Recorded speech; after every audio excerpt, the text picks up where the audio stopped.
voltar, inclusive, para o tema que a gente já vinha conversando, Lúcio, sobre essa questão de Mercosul e União Europeia. Nós vamos entrevistar agora, conversar com a especialista em Mercosul, professora do Instituto Mauá de Tecnologia, Flávia Loss. Bom dia, Flávia. Já queria entender da senhora se há uma frustração do nosso lado, do lado brasileiro, do lado do Mercosul, diante dessa decisão dos eurodeputados de levarem isso para análise na Justiça da Europa. Obrigado de novo pela entrevista. Bom dia, eu que agradeço o convite e, de fato, a gente passa aí por mais uma etapa dessa aprovação, mas por parte do Mercosul já havia essa expectativa.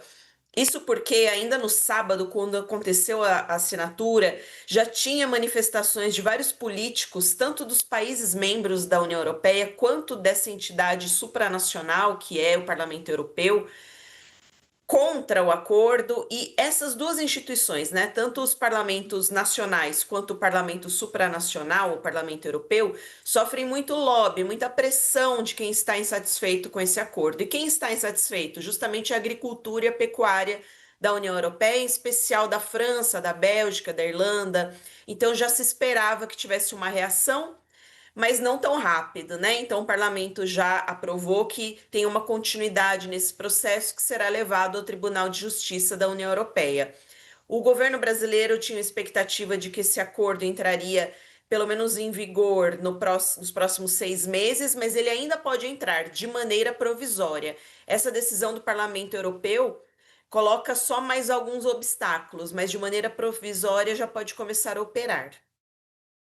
Balde de água fria, hein? A gente esperou tantos anos por esse acordo, né? 26 anos para sair e agora sai, agora vai ter esse atraso, né? Mas não, o acordo em si não corre risco de voltar a estaca zero.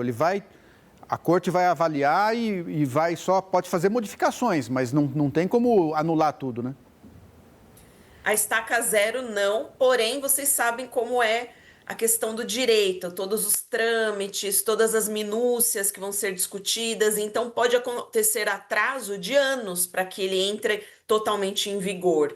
A tentativa que foi feita pelo Conselho Europeu foi fatiar o acordo. Eles têm 3 pilares, um político, um de cooperação e o comercial, que é esse que a gente está discutindo.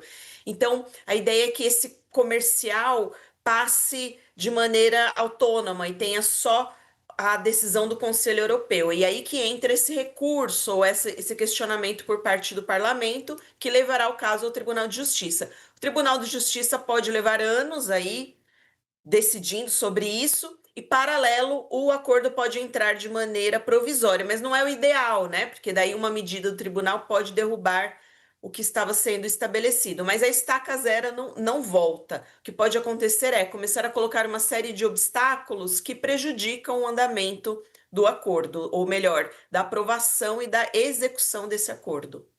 Flávia, a gente sabe que depois da assinatura que ocorreu, portanto, se eu não me engano, no último fim de semana, né, Lúcio?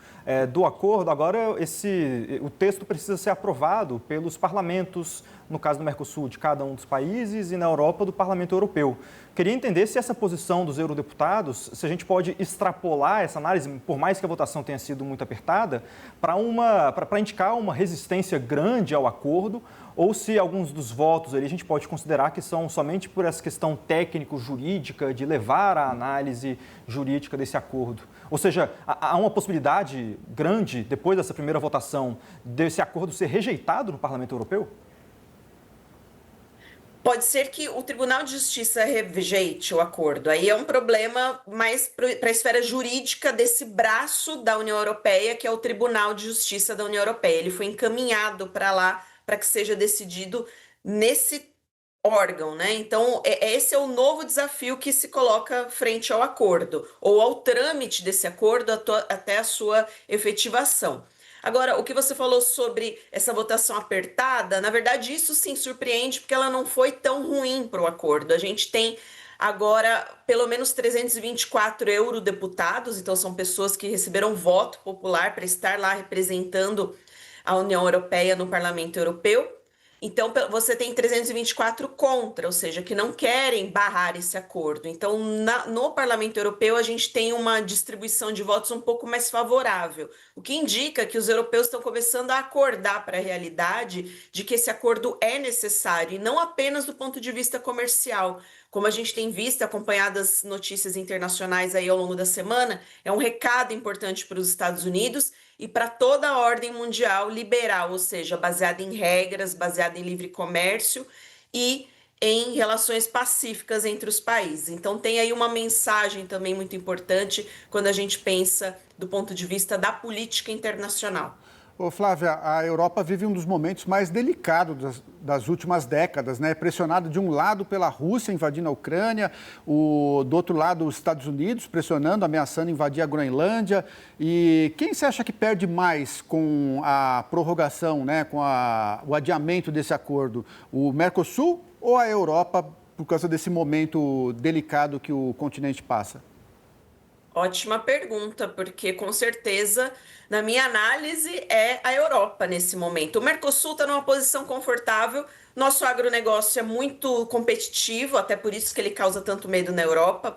A nossa indústria passa por um momento difícil, quando eu falo a nossa indústria, Argentina e Brasil, né? Falando no Mercosul, nós estamos passando por um momento de desindustrialização, que é bem complicado. A gente tem aí medidas do governo tentando voltar a incentivar a indústria brasileira. Então, essa demora pode até acalmar um pouco e trazer uma oportunidade para que a nossa indústria se reestruture.